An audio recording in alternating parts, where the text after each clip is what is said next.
Bonjour à tous, nous sommes à la 4e journée du congrès, la dernière journée.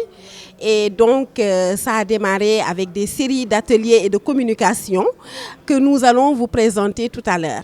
Alors, aujourd'hui, donc, dans le programme d'aujourd'hui, comme je vous ai dit, il y a des ateliers et la cérémonie de clôture que nous aurons aussi le plaisir de vous présenter.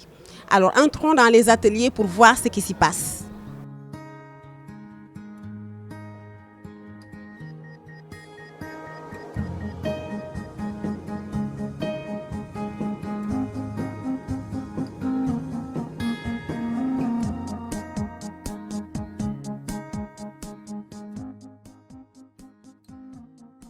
Ici, nous sommes à la salle 2 Mauve avec l'atelier animé par Monsieur Sébastien Langevin sur le thème « Rédiger un article de presse, écrire pour le français dans le monde ».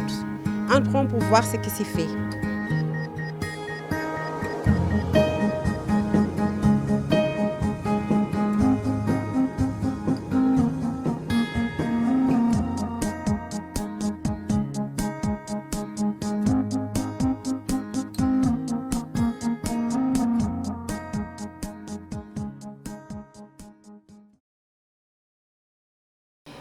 Bonjour Betty. Alors, tu as assisté aux 4 journées du congrès. Quelles sont tes impressions en tant que professeure de français et formatrice et écrivaine aussi? Merci Maïmouna. Donc c'est Betty Gaye Kébé, formatrice au Centre régional de formation des personnels d'éducation. Donc j'ai participé avec plaisir à ce congrès et je me dis que c'est une belle expérience de rencontrer des professeurs de français du monde entier, on va dire, et d'assister aussi à des ateliers enrichissants pour notre carrière. Donc il y a eu beaucoup d'interactions, beaucoup d'échanges et beaucoup de choses apprises et découvertes de la part des autres collègues. Alors, en tant qu'écrivain dans la langue française et en tant que professeur de français, le thème du congrès, innover pour mieux enseigner, qu'est-ce que tu en dis? Oui, je pense que c'est important d'innover. L'innovation, on va dire que c'est le changement et c'est le changement qui développe le monde, qui fait évoluer le monde. On a besoin d'innover pour que le cours ne soit pas plat, monotone, fade. Donc le professeur doit trouver en lui les stimuli pour intéresser ses élèves, les captiver, les intéresser davantage au cours, donc par des techniques, des méthodes nouvelles, voilà, ne pas se maintenir dans les sentiers battus et toujours d'innover en se basant bien sûr sur beaucoup de supports. Tout le temps on parle du numérique, mais ce n'est pas seulement le numérique qui constitue une innovation. On peut initier des actions, des sorties pédagogiques. On peut demander aux élèves, pour mon cas personnel, j'ai demandé cette année à mes élèves de devenir de petits journalistes. Ils ont interviewé sur la violence à l'école, la violence dans la société, mais aussi sur les élections, la violence durant les élections. Et avec le portable, donc, on peut vraiment innover en classe. Avec le portable, ils ont pu donc faire de grands reportages, enfin de petits reportages, mais avec de grands effets. Et on a pu voir en classe les différents reportages réalisés par mes élèves. Et c'était une satisfaction. Alors, en tant qu'écrivain, avez-vous une astuce pour que les élèves lisent plus? Parce qu'on se plaint souvent que les jeunes ne lisent plus. Oui, c'est une réalité. Cette baisse de l'intérêt du livre, excusez-moi.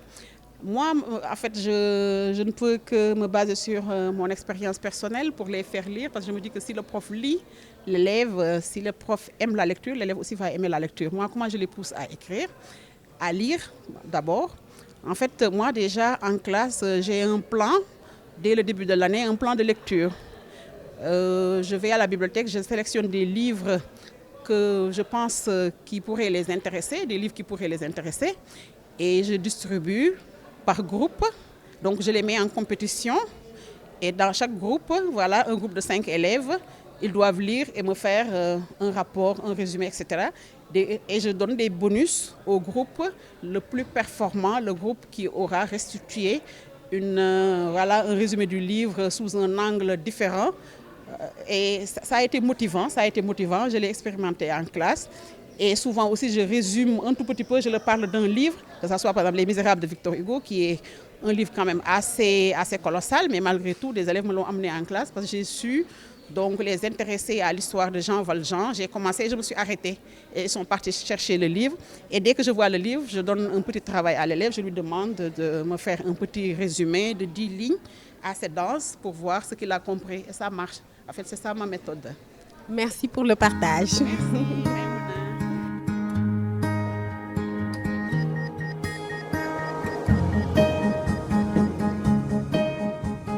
Alors là, nous sommes à la salle 1 verte avec la communication, l'atelier animé par Zimmer Emmanuel et qui s'intitule La boîte à outils numérique de l'enseignant de langue du 21e siècle.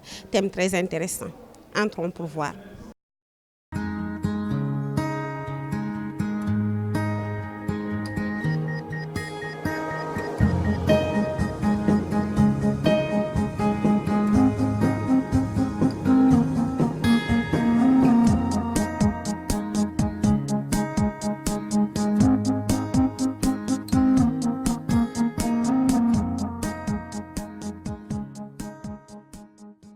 Je me nomme Abdoulaye Niang, je suis sénégalais d'origine et je suis écrivain aussi en langue française. Je viens de publier mon premier roman intitulé Le temps des larmes et publié aux Horizons l'Harmattan.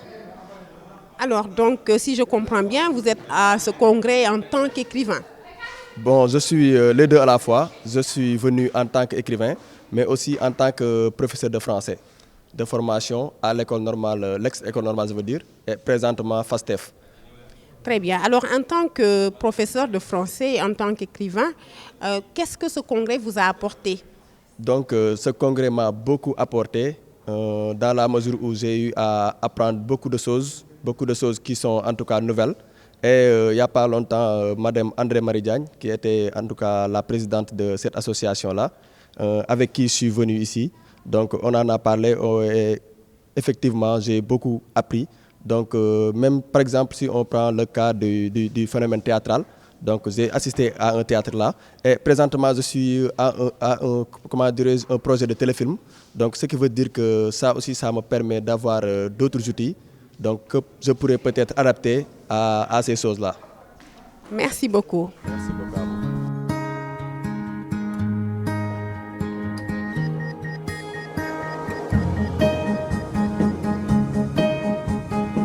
Alors là, nous sommes dans l'atelier animé par M.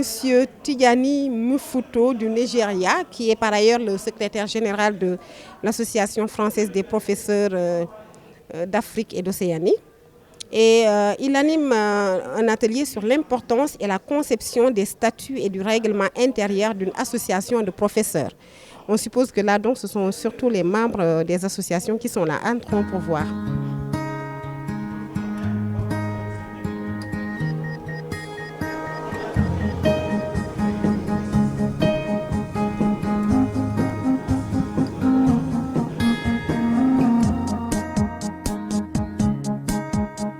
Bonjour monsieur, merci de vous présenter et de nous dire de quel pays vous venez.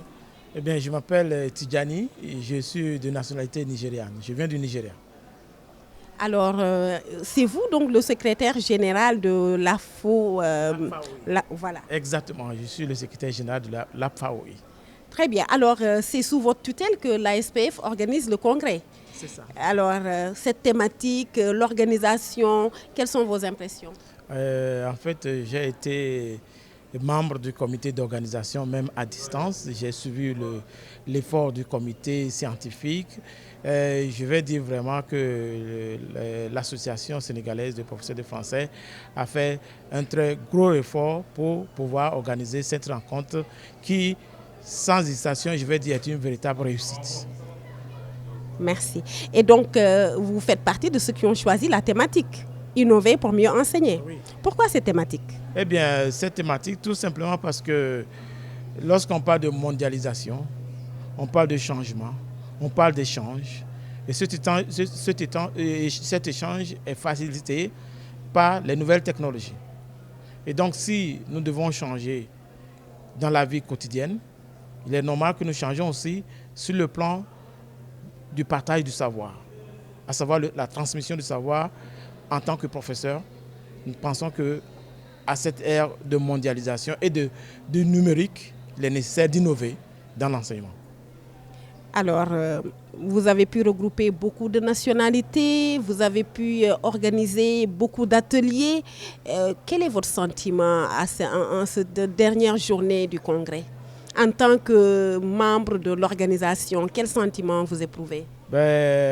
C'est un sentiment de joie, c'est un sentiment de satisfaction. Joie parce que ce n'est pas facile d'organiser une telle rencontre. Les gens sont venus de partout, de l'Europe, du Canada, de l'Asie, du Moyen-Orient et de partout en Afrique. Donc je pense que c'est une réussite. Donc nous sommes très satisfaits de cette rencontre qui, je le répète encore, est une réussite. Merci beaucoup, Monsieur le secrétaire général.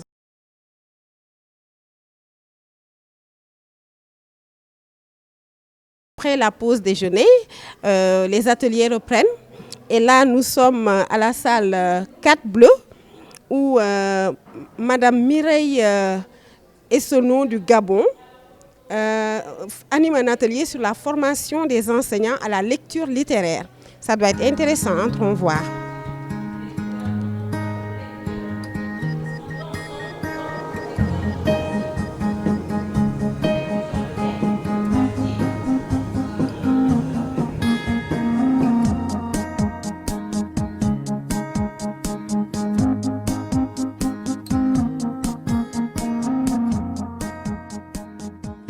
Alors, nous sommes avec Madame Dieynaba Sarr.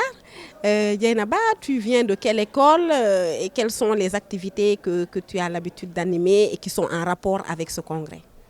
Voilà, je m'appelle Dieynaba Sarr, je suis professeure de français au lycée de Thiaroye et en plus je suis la présidente nationale du RESACLAP, le réseau des clubs de littérature, d'art et de philosophie. Alors, c'est un réseau qui regroupe l'ensemble des CLAP, c'est-à-dire des clubs de littérature, d'art et de philosophie au niveau national. Il y en a également à Gambie. Et nous avons l'habitude de faire des activités périscolaires, qui consistent à l'encadrement des élèves dans les activités parascolaires, etc. Donc nous avons besoin de ce congrès avec comme thématique innover pour mieux enseigner. Parce que nous, dans l'éducation et dans le parascolaire, dans le périscolaire, nous avons toujours besoin d'innovation, des activités de création, etc. pour mieux encadrer les élèves et les motiver. Exactement. Ce dernier terme m'interpelle beaucoup. La motivation des élèves. Tout le monde parle de démotivation, démotivation. En quoi pensez-vous que les activités périscolaires que vous faites, notamment je sais que vous faites du théâtre thématique, en quoi est-ce que toutes ces activités-là, comme innovation dans le cadre pédagogique, vont permettre de mieux motiver les élèves? Oui, parce que nous remarquons que de plus en plus, les élèves sont démotivés, surtout si on doit reprendre la routine, ce qui s'est toujours fait et qui continue de se faire, les élèves vont s'ennuyer. Maintenant, il faut innover avec les nouvelles technologies, avec le numérique, innover pour permettre aux élèves d'être connectés à ce qui se passe maintenant par rapport à leur âge, par rapport à leur époque. Et c'est pourquoi nous avons besoin toujours de renouveler, d'essayer de voir des choses qui les motivent, qui les intéressent et qui les coupent complètement du quotidien de l'école, du quotidien également de la routine des classes. Alors le théâtre, je sais que vous avez à Thiaroye une troupe très dynamique. Alors en quoi le théâtre qu'ils font, ces élèves-là, sous votre encadrement, constitue-t-il une innovation pédagogique? Oui, parce que le théâtre leur permet de s'exprimer de manière différente. Donc, parce qu'il y a l'expression orale dans les exposés, mais avec le théâtre, ils sont là. Ça leur permet de sortir leur talent, de briser la timidité, d'être en groupe, de se corriger. Chacun essaie de faire valoir son talent. Et le fait de les répétitions, le jeu de rôle, les acteurs, le casting, tout ça c'est différent de la classe. Mais ça leur permet également de travailler sur des thématiques scolaires, des thématiques d'actualité, et qui de manière différente que le cours magistral et les textes de lecture exprimés. Là, c'est sur la thématique, ils font des recherches, ils créent un scénario qu'ils jouent, ils distribuent le rôle. C'est un apprentissage différent. Oui, donc ça les rend plus autonomes et ça les implique un peu plus. Merci beaucoup. J'espère que votre Votre partage va inspirer beaucoup d'autres collègues de français au Sénégal et dans le monde. Merci beaucoup. Merci beaucoup.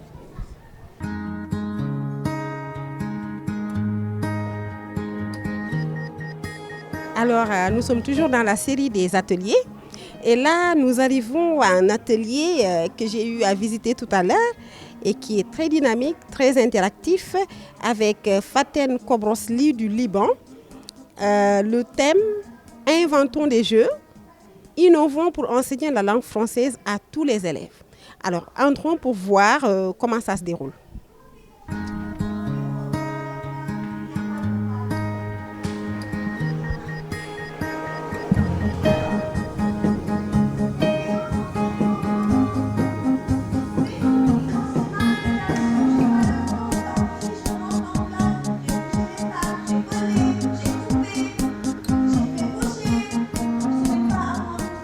Bonjour madame, merci de vous présenter, de nous dire de quel pays vous venez.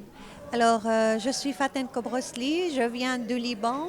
Et j'ai passé 10 heures en avion pour arriver là, mais je suis très ravie de faire la connaissance de ce monde international dans ce congrès de Dakar.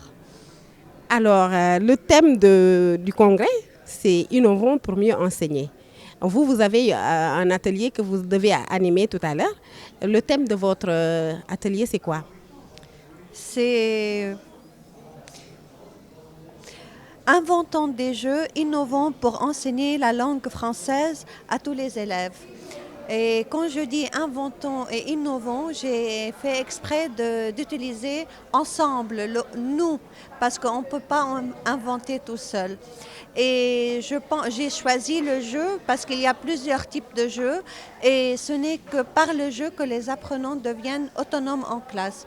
Nous allons voir, les jeux que j'ai mis en place, ça peut être l'apprentissage en classe, en dehors de la classe, dans la société, en ligne. C'est pour que les apprenants deviennent des acteurs sociaux. Je voudrais que le tout soit en action. Et que l'apprentissage prenne un sens. Ah, ça semble alléchant. On va suivre tout à l'heure. Alors, c'est la première fois que vous venez à Dakar? Oui, c'est la première fois que je viens à Dakar. Alors, votre impression?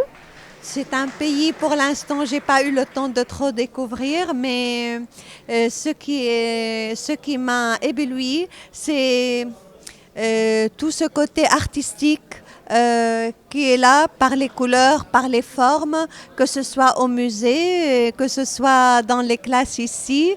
La culture, elle y est partout, même dans les chambres d'hôtel, on voit ces motifs africains qui sont là et qui nous parlent profondément. Alors, très bon séjour parmi nous et puis je suis sûre que vous aurez des choses à raconter quand vous retournerez au Liban. Sûrement. Merci beaucoup. Merci à vous.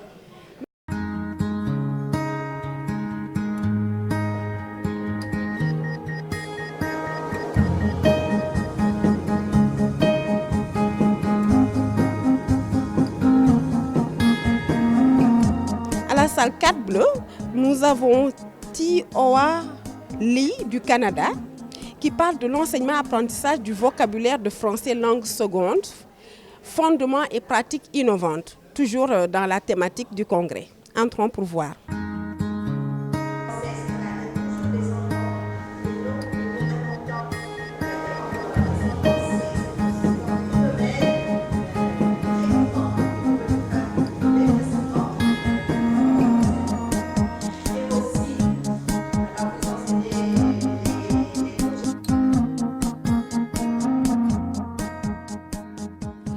Bonjour, mon nom est Tiwale.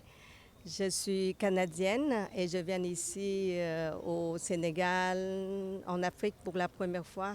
Mais je suis vraiment impressionnée de la culture, de la gentillesse, de la spontanéité, de la collaboration entre tout le monde ici. Je suis vraiment étonnée et impressionnée par tout ça. Je vais aborder un thème qui est très cher à tous les enseignants de français langue seconde. C'est comment enseigner le vocabulaire. Alors je vais aborder deux volets importants, un volet théorique qui permettent aux enseignants de comprendre pourquoi ils font telle ou telle activité. Et je vais aussi faire la présentation sur un volet pratique, c'est-à-dire que je vais amener les enseignants à découvrir ce qui se passe dans la tête d'un apprenant pour mieux les enseigner. Donc ces deux volets-là qui sont étroitement liés. Et les deux volets vont être utiles pour les enseignants. En tout cas, c'est à mon avis, c'est comme ça. Merci beaucoup, madame, et bonne suite des programmes. Merci.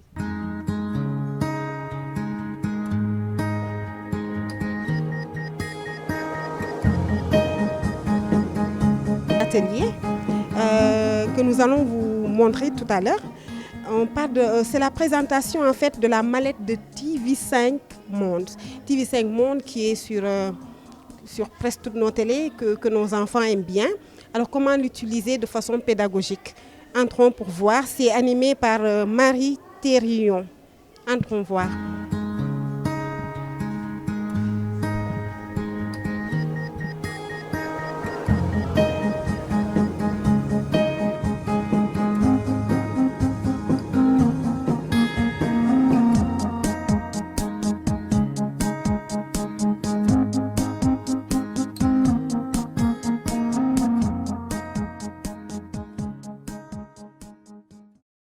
Alors bonjour madame, veuillez vous présenter s'il vous plaît et nous dire de quel pays vous venez. Alors je viens de France, je m'appelle Christelle Mignot, je suis responsable du pôle langue française, alphabétisation et intégration au sein d'une ONG dont le siège est à Paris, l'ONG Solidarité Laïque, qui travaille en partenariat, qui possède des bureaux régionaux. Et pour l'Afrique subsaharienne, on a un bureau à Ouagadougou. Très bien. Alors, le congrès, c'est le congrès des professeurs de français. Quel apport une ONG comme la vôtre pourrait apporter à ce congrès-là? Alors, ça va dans les deux sens. Moi, à la base, je suis professeure de français puis formatrice de formateurs. Là, je viens très récemment d'intégrer l'équipe de l'ONG Solidarité Laïque. Je participe au congrès puisque on a un axe de travail qui est nouveau sur les thématiques de langue française et 3 projets qui concernent l'Afrique francophone subsaharienne. Un premier projet d'alphabétisation bilingue et fonctionnelle au Burkina Faso, en zone rurale du Burkina Faso, à destination des jeunes et des femmes. Donc c'est un projet qui débute au Burkina Faso, qui est financé par l'Agence française de développement. On a tout un travail de recherche-action et un déploiement ensuite prévu au Niger, au Tchad et au Mali. Donc il est intéressant pour moi de venir et de connaître l'expertise internationale sur les questions d'alphabétisation et de bilinguisme. Le deuxième projet, c'est un programme qui aura lieu au Burkina Faso, au Mali, en Guinée, au Sénégal, au Bénin et en Côte d'Ivoire. C'est un programme d'employabilité des jeunes. On va monter dans chacune des capitales de ces 6 pays des laboratoires d'innovation sociale dont l'objectif est d'accueillir dans chacun des laboratoires 1500 jeunes chômeurs et de les accompagner vers soit la création d'entreprises, soit le retour à l'emploi. Et donc en transversal, on aura des formations en langue française, des mises à niveau en langue française, et toujours dans une optique de bilinguisme, langue nationale, langue française. Donc là encore, j'ai pu rencontrer les associations de professeurs de français de ces 6 pays, les attachés de coopération, des associations ONG qui travaillent sur ces thématiques. Il était intéressant pour nous de monter des partenariats et de ne pas réinventer la roue et de se fonder sur une expertise qui existe déjà dans la zone. Le troisième programme, on a le projet de réaliser un long métrage de sensibilisation à l'importance du bilinguisme à l'école primaire, donc langue nationale français. C'est un long métrage qui sera ensuite réadapté et qui sera utilisé comme outil de formation des enseignants qui travaillent dans des écoles bilingues langue nationale français. Donc là encore, j'ai pu rencontrer des experts, des chercheurs, en ce qui concerne le Sénégal, des inspecteurs, des enseignants qui pourront nous aider à identifier l'expertise des enseignants qui mettent déjà en place le bilinguisme, ce qui nous permettra d'aller dans les salles de classe et de filmer leurs bonnes pratiques. Alors c'est vraiment très intéressant. Maintenant, votre impression sur le congrès, c'est la première fois que vous venez à Dakar ? C'est la première fois que je viens à Dakar. J'ai vécu 4 ans à Bamako, j'ai travaillé un petit peu dans la région, mais je n'avais pas eu la chance de découvrir le Sénégal, donc je suis très heureuse. Et c'est aussi la première fois que je participe à un congrès, alors que je suis dans le métier depuis quasiment 20 ans. Et j'ai trouvé le congrès extrêmement riche, malheureusement trop court. Et c'est vrai qu'il y a eu énormément... Enfin, ce que j'ai apprécié, c'est que c'est un travail sur l'innovation. On a travaillé bien sûr sur les technologies, le numérique, mais pas uniquement. Il y a aussi tout un travail, par exemple, d'innovation en termes des curricula bilingues, puisque c'est plutôt ma spécialité. On a eu un travail sur le lexique, on a eu un travail sur l'utilisation de la vidéo, l'utilisation de l'audio. Enfin, c'était extrêmement large. Et le fait que ce soit un congrès international au niveau interculturel, c'était extrêmement riche. Merci beaucoup. Merci.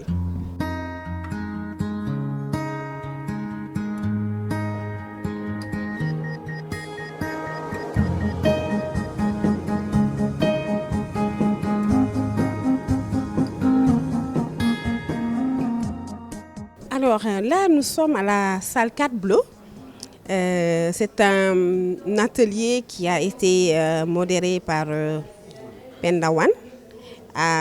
C'est avec Daniel Rignold de Clé International. Et ça a un titre très accrocheur. Dakar, c'est tendance, l'approche actionnelle dans tous ses états. Entrons pour voir.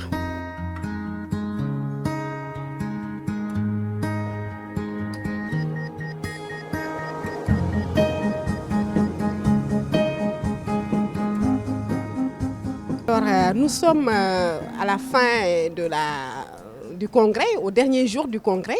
Et donc là, nous sommes avec M. Bara Ndiaye, qui est le président de l'Association des professeurs de français du Sénégal, qui accueille ce congrès. Alors, M. Ndiaye, quels ont été les défis auxquels vous avez fait face et quels sont vos sentiments à la fin de ce congrès?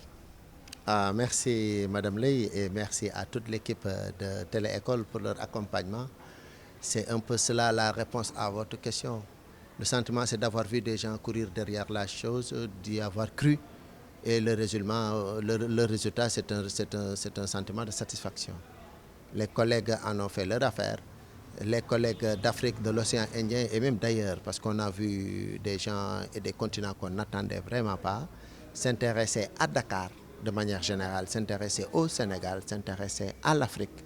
Mais je crois que cet intérêt que les gens ont porté à la chose peut inspirer un sentiment de satisfaction qui est vraiment légitime, quoi. Souvent, il est d'usage d'émettre ce sentiment de satisfaction pour des questions de convenance, mais pour cette fois-ci, bon, je crois qu'il y a de quoi être satisfait. Le défi, c'est maintenant Dakar. Nous ne sommes pas très conscients de la représentation que les autres se font de notre pays et de notre ville. Nous devons en être conscients et savoir que le monde a son œil braqué sur nous.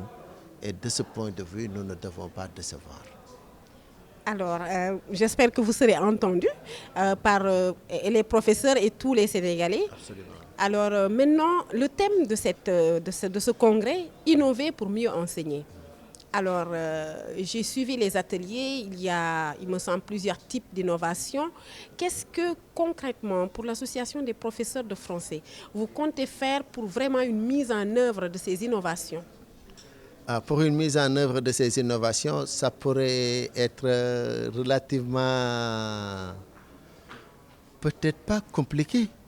Nous, ce que nous pouvons faire, c'est dans l'atteinte des objectifs qui sont dévolus à notre tâche, essayer de nous adapter au monde et au contexte pour innover notre manière de faire, pour atteindre les objectifs que nous, paradoxalement, nous n'avons pas fixés. Il y a des décideurs qui décident de ce qui doit se faire. Maintenant, une fois que ce qui doit se faire est décidé, l'enseignant n'est qu'un acteur qui met en œuvre. Et donc, j'espère que les décideurs et les pouvoirs politiques auront eu des échos pour savoir que dans les contenus comme dans la manière de transmettre ces connaissances, l'innovation est aujourd'hui une exigence, un mot d'ordre. Et puisque c'est un mot d'ordre, ce n'est pas encore acquis. Et si les politiques derrière décident de cette innovation, l'enseignant serait beaucoup plus à l'aise. Nous n'avons pas le droit de faire tout ce que nous voulons faire dans nos classes. Pourquoi? Parce que nous ne décidons pas de ce que nous devons faire en classe. Comment nous devons le faire, nous en décidons, mais qu'est-ce qu'il faut faire? C'est d'autres qui en décident. Vous voyez, donc le métier est très complexe, de sorte que même la question des innovations est une aventure. Donc votre question est très fondée. Il faut que ce soit clair dans l'esprit des politiques, des décideurs, pour que ce soit clair au niveau des enseignants. Parce que chacun ne peut pas y aller de son propre chef. Alors, j'espère que là aussi, les décideurs vont vous entendre et que les professeurs aussi, de leur côté, feront un petit effort de formation continue pour s'enrichir en allant vers les autres, comme c'est le cas aujourd'hui. Maintenant, en tant que président de l'Association des professeurs de français, quel message vous lancez aux collègues sénégalais? Une mobilisation, qu'ils soient d'ici ou d'ailleurs, où qu'ils puissent être. Si nous sommes 2 ou 3, il y a déjà les cellules qui existent dans les établissements. 2 établissements qui sont voisins dans un même coin. Ceux-là sont dans les collèges, les autres sont dans les lycées. Il faut qu'ils collaborent. Donc moi, je ne pense pas que l'association soit la voie de convergence, c'est l'idéal. Si on pourrait fédérer, regrouper, tout le monde, ce serait très bien. Mais si les gens d'eux-mêmes prennent des initiatives, se regroupent à la base et travaillent pour eux-mêmes, ben ce serait encore mieux. Donc moi, le message que je lance aux professeurs de français, c'est peut-être de venir adhérer à l'association, d'accord. Mais l'idéal pour moi est qu'ils se retrouvent, qu'ils forment leur unité, leur entité, qu'ils forment leur association, qu'ils soient autonomes comme ils l'entendent. Mais l'essentiel est qu'ils soient ensemble et qu'ensemble qu'ils décident de choses qui puissent les aider à mieux faire et à s'épanouir dans l'exercice de leur métier. Merci beaucoup, Monsieur le Président.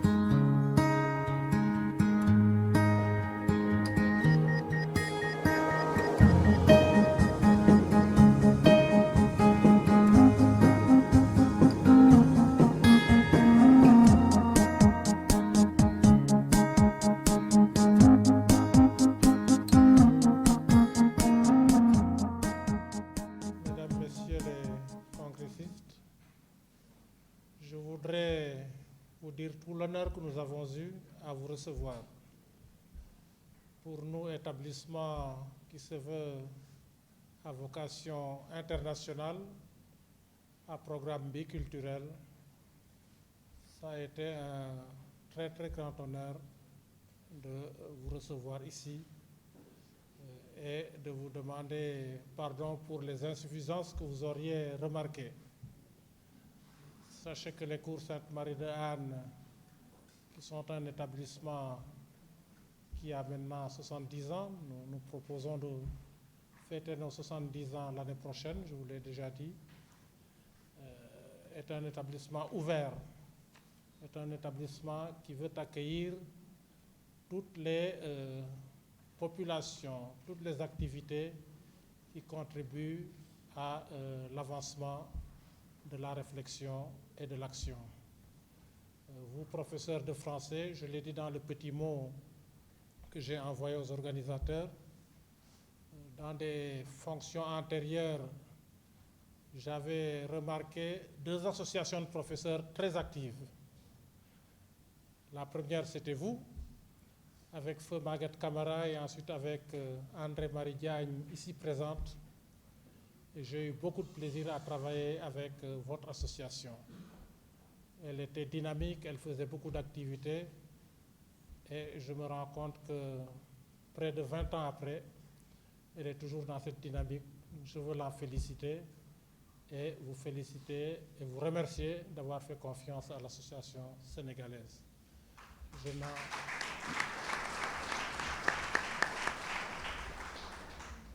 Donc je souhaite que vos travaux, j'espère qu'ils se sont bien passés. Je suis sûr que vos réflexions seront d'une grande utilité pour les acteurs, pour les chercheurs, pour les élèves. Un constat aujourd'hui est que le français, qui est notre langue officielle et langue d'enseignement pour le cas du Sénégal, le français est assez malmené. Le français, je ne dis pas qu'il est en danger, mais le français mérite que l'on se penche sur lui pour que l'enseignement du français soit encore plus rigoureux, que nous en revenions aux fondamentaux pour que les acquis soient consolidés, parce que langue officielle, langue d'enseignement, tout se fait en français. Malheureusement, le constat que l'on fait quand on lit la presse, quand on écoute nos étudiants, quand on voit nos élèves, c'est qu'on ne peut pas dire que nous soyons sur une bonne piste. Il vous revient, je crois, de continue à tirer sur la sonnette d'alarme, je sais que vous le faites. Il vous revient donc de nous donner aux décideurs les outils et les moyens pour que cela soit inversé. Encore une fois, merci d'avoir pensé à nous. Merci d'avoir rehaussé notre prestige. Et je souhaite à toutes et à tous une bonne fin de travaux et un bon retour, chacun et chacune dans sa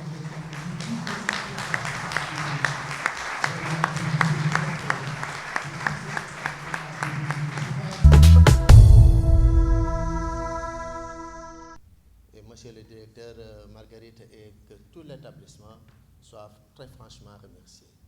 Au nom de tous les collègues du Sénégal, de la FIPF, de l'APFAOI, nous vous disons merci.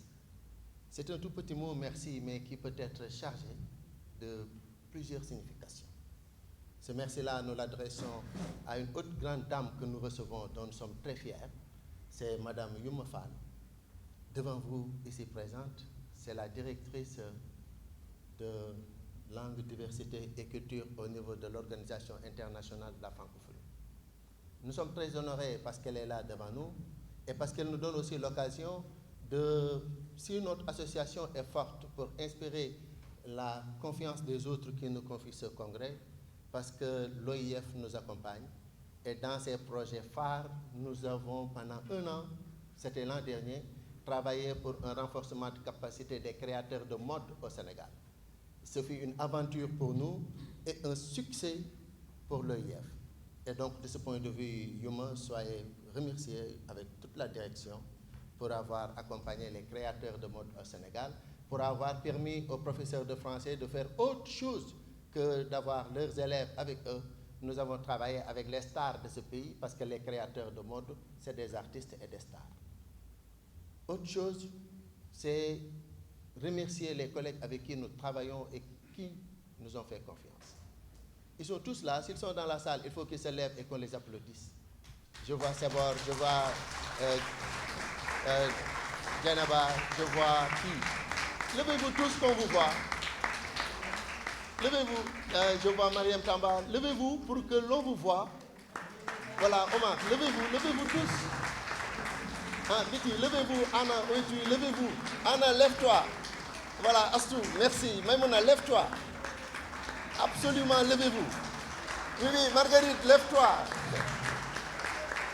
Très bien. Mais levez-vous tous, Mané, Bignona, levez-vous. Mané, merci beaucoup. Et qui d'autre? Il y a eu les étudiants qui nous ont beaucoup accompagnés. Levez-vous, qu'on vous applaudisse. Et vraiment, voilà. Très bien, merci. Voilà, très bien. En fait, c'est devant l'inspecteur que je les appelle étudiants, c'est maintenant des collègues. Parce que ce matin, ils étaient en examen de fin d'année, c'est des élèves professeurs. Et je suis sûr que l'an prochain, ils sont déjà dans l'association. Et donc la FIPF va connaître de nouveaux membres. C'est des professeurs de français. Et puisque leur carrière commence avec ce congrès, ben moi je souhaite à ces professeurs, nos collègues, une excellente carrière. Vous avez été précieux pour nous et nous vous remercions. Ce qui me reste à faire, c'est peut-être vous souhaiter un très bon retour. Et tout à l'heure, après la pause ou le pot qu'on va prendre d'or, pour nous dire au revoir, on va se serrer la main gauche. Parce que chez nous, quand on se dit au revoir en se serrant la main gauche, ben, on peut être sûr de se revoir dans d'excellentes conditions. Et donc, je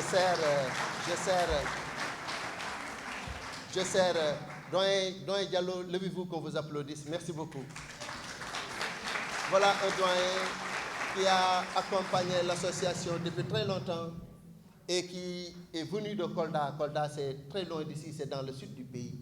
Il a fait le voyage pour venir nous soutenir. Et Cissé, qui vient de Ziguinchor, Mané vient de Ziguinchor, et nous sommes très fiers.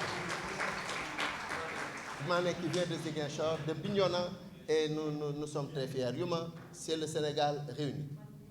Pendant ces 4 jours, nous avons été toujours dans cette salle, dans cet espace, dans ce joyau, dans ce musée à ciel ouvert, dans cet établissement si agréable. Nous avons été toujours autour de 200 et quelques à nous bousculer. Et dans les salles d'atelier, les échanges ont été très fructueux et nous sortons de ce congrès motivés pour davantage, plus de diversité, plus de culture et que la langue française brille et nous unit davantage. Donc moi, je serre la main gauche à tout le monde. Ceux d'ici, et d'ailleurs, je souhaite un excellent retour et je suis convaincu que ce qu'on a fait n'est qu'un début, un déclic qui devrait faire de nos associations des éléments, des outils, des motifs pour que les décideurs, parce qu'il y a des décideurs, mais décident dans le sens d'une école forte. Nous ne faisons pas tous d'un coin ou d'un autre, nous ne faisons pas tous les mêmes choses, mais en fait nous avons les mêmes objectifs. Qu'on soit dans le fleuve, qu'on soit dans le fosse, qu'on soit, l'objectif est de faire de la langue française un outil qui permettrait de construire un monde nouveau, un monde innovant, un monde qui croit et un monde qui réalise des choses et des choses. Cela est possible et je pense que nous y arriverons. Bon retour à tous et merci.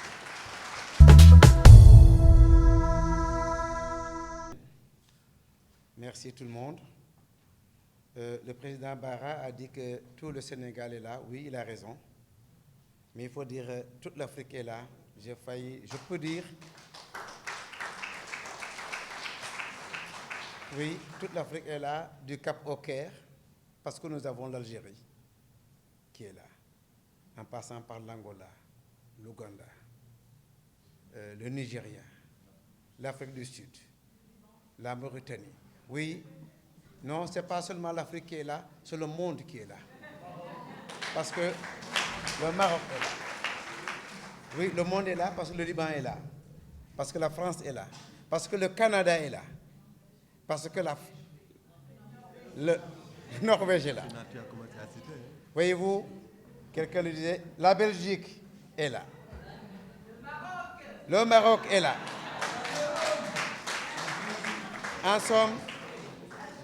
En somme, oui, j'ai dit du Cap au Caire parce que nous avons l'Algérie. En somme, la francophonie, le Soudan est là.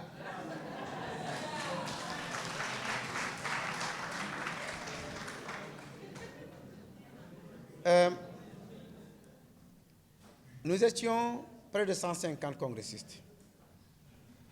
Nous avons entendu près de 100 communications. Nous avons assisté à près de 50 ateliers. Nous avons assisté à près de 10 panels. Nous avons assisté à 4 semi-plénières. Et le must, parce qu'il y en avait un, nous avons eu droit. On l'avait intitulé une leçon inaugurale, ce fut une leçon magistrale.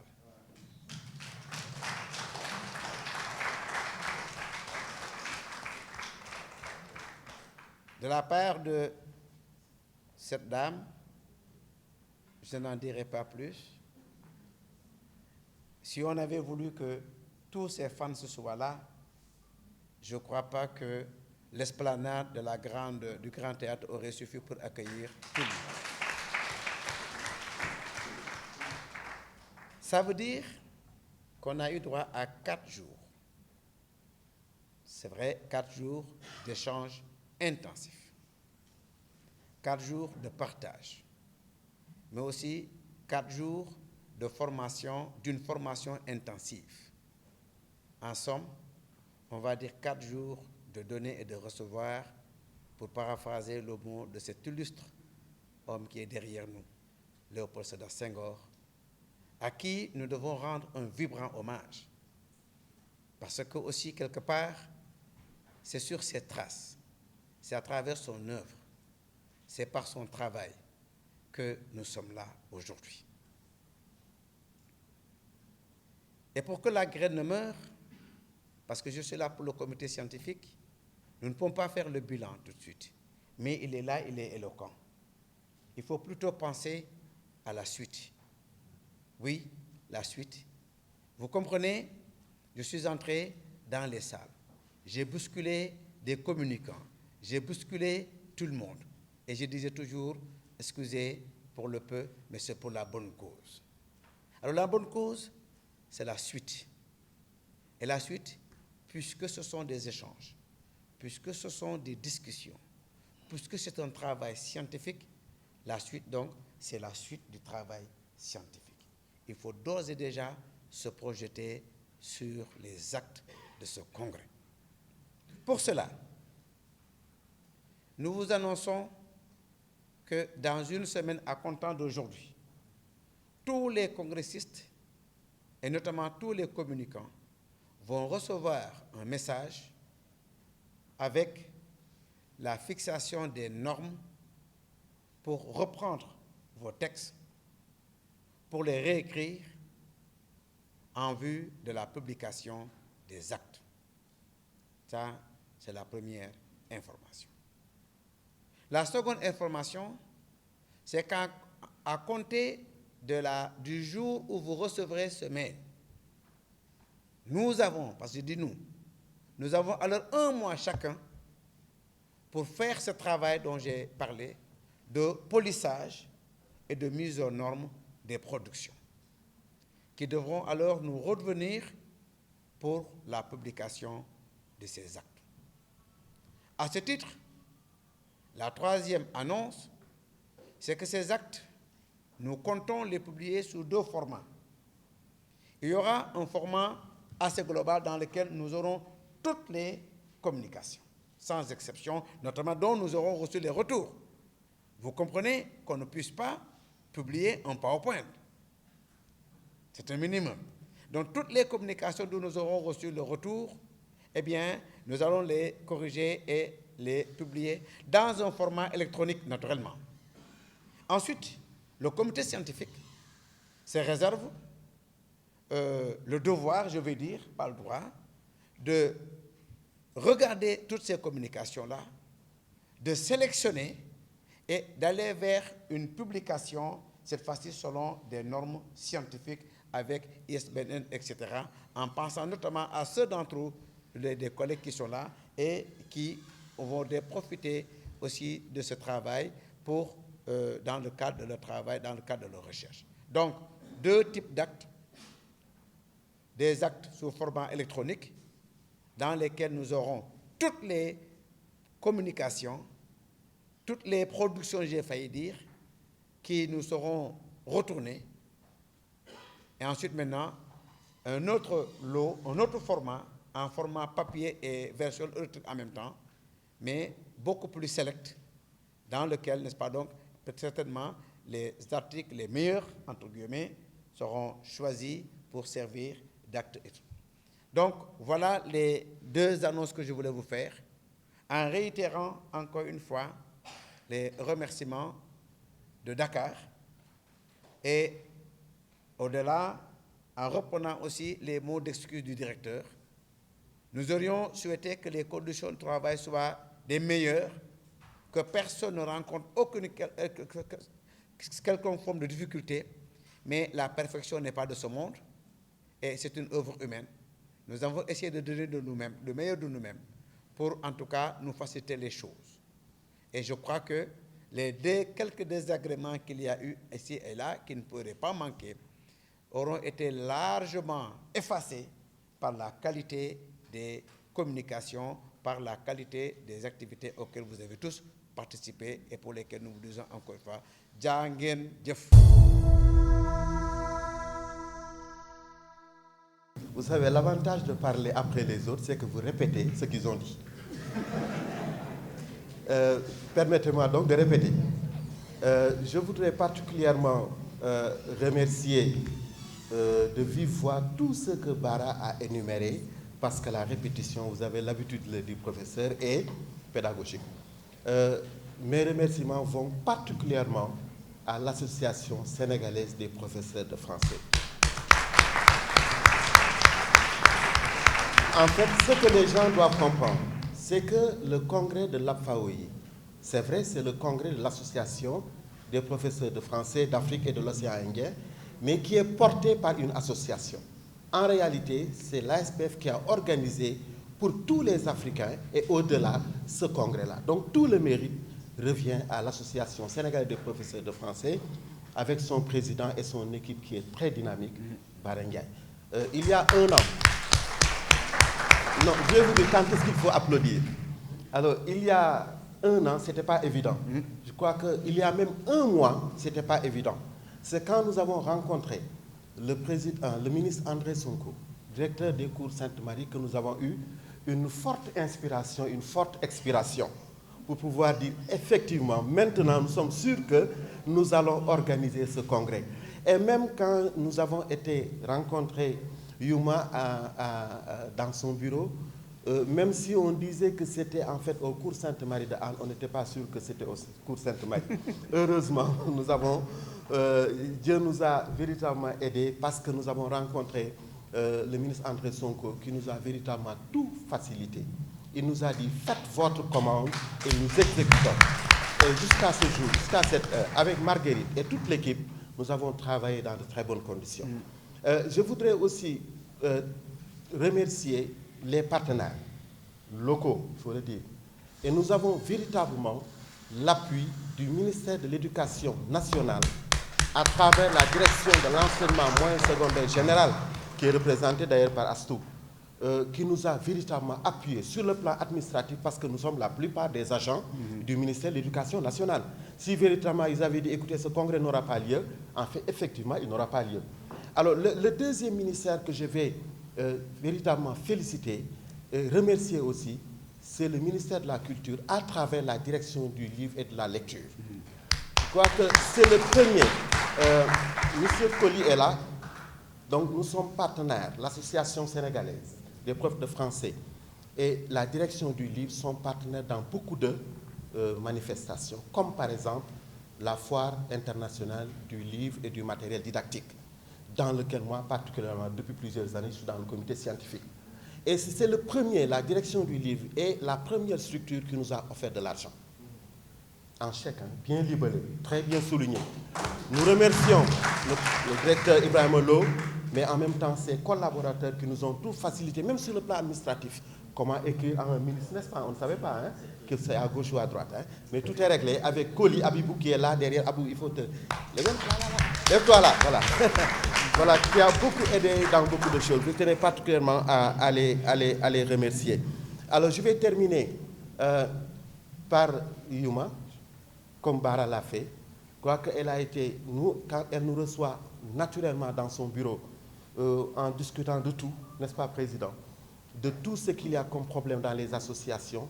Et elle a même délégué, comment il s'appelle encore, Kalim, qui s'occupe essentiellement des associations. Donc c'est pour montrer toute l'importance qu'elle accorde au dynamisme des associations. Il faut véritablement la féliciter. Il faut applaudir maintenant. Donc là, c'est pour montrer que ça, c'est une partenaire. Franchement. Donc je voudrais juste terminer par remercier mon bureau aussi. Bara a remercié son bureau. Oui. Ah oui. Vous avez le secrétaire général Tidjani qui est du Nigeria, qui a fait un excellent travail. Vous avez là le président Demeyer Bernard qui est en Afrique du Sud, voilà. Et là, qui est le premier vice-président. Et vous avez Milburka de l'Ouganda aussi qui est l'Afrique. Et nous les avons, et c'est ça l'innovation, nous les avons associés dans le comité d'organisation et dans le comité scientifique pour que ça soit beaucoup plus international que ça. Voilà ce que je voulais dire. Le Gabon. Et voilà, j'ai oublié Mireille Sono, qui est aussi la représentante de la FAOI au Gabon. Voilà. Oui, vous dites Maïmouna. Je remercie qui? Non, je n'ai pas encore fini, c'est là en bas, tu as vu, télé-école. Voilà, je voudrais remercier. Mais d'ailleurs, vous avez le privilège d'être le premier ou les premiers à être présentés à UMAFA, n'est-ce pas? On a dit ça, c'est télé-école. Voilà. Télé-école, voilà. Merci à tout le monde. Juste pour annoncer que le congrès mondial se prépare pour 2020 et que l'appel à communication sera bientôt lancé. Il y a aussi l'autre congrès qui va être en 2023 pour la FAOI, que Dieu nous donne longue vie pour qu'on puisse assister à cela. Merci. Si j'ai oublié quelque chose, je vais me rattraper après. Merci tout le monde.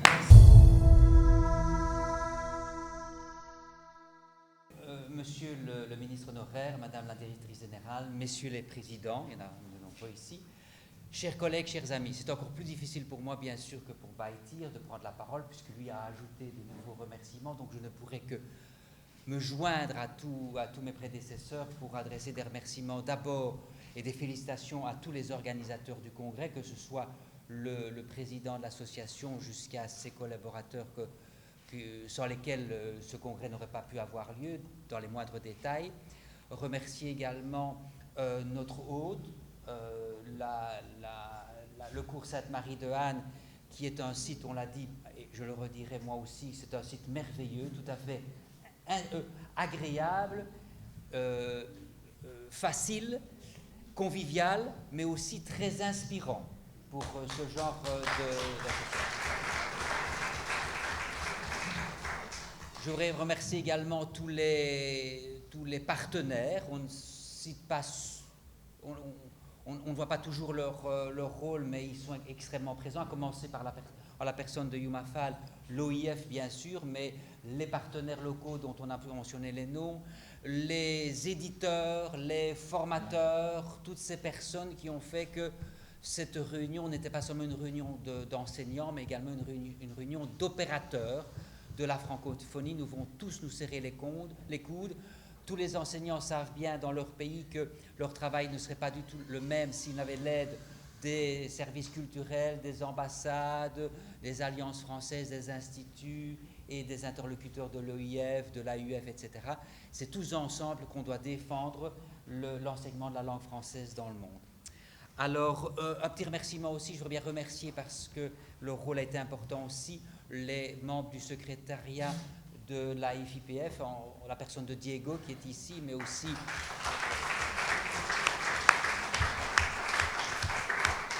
et aussi Isabelle qui n'est pas ici, mais que vous avez certainement eu aussi, vous étiez en contact avec elle. Alors, moi, comme Baïtir, je dirais que si ma mémoire a fait défaut et s'il y a des remerciements que je devais adresser, eh bien, le cœur y est. Je vous demande de m'excuser, mais le cœur y est. Voilà. Alors, ce qui est important ici, c'est, bon, on a parlé de la qualité des échanges, la qualité des communications, la qualité des ateliers.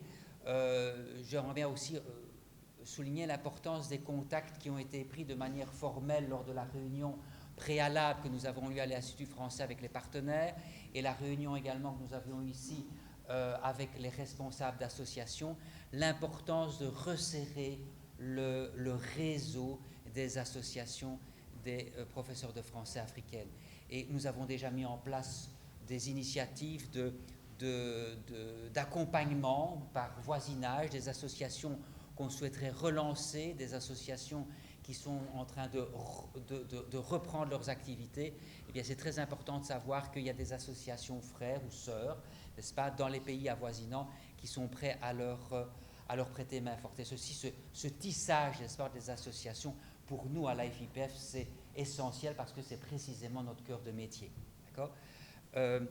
Je voulais aussi vous dire que le congrès de Dakar, ça va être un congrès qui a déjà compté, mais qui va compter, n'est-ce pas, après ceux de Kyoto, il y a 2 ans, après ceux de Bogota et d'Agadir l'année dernière, avant celui d'Athènes dans 3 mois maintenant, 2 mois, au début septembre, et bien sûr celui de Nabeul. Eh bien, il est clair que le congrès de Dakar va faire histoire. D'accord ? Et ceci dit, vous repartez chez vous donc enrichi de tout ce que vous avez pu entendre, des contacts que vous avez pris, des collaborations que vous avez envisagées, mais vous avez également une responsabilité, bien sûr.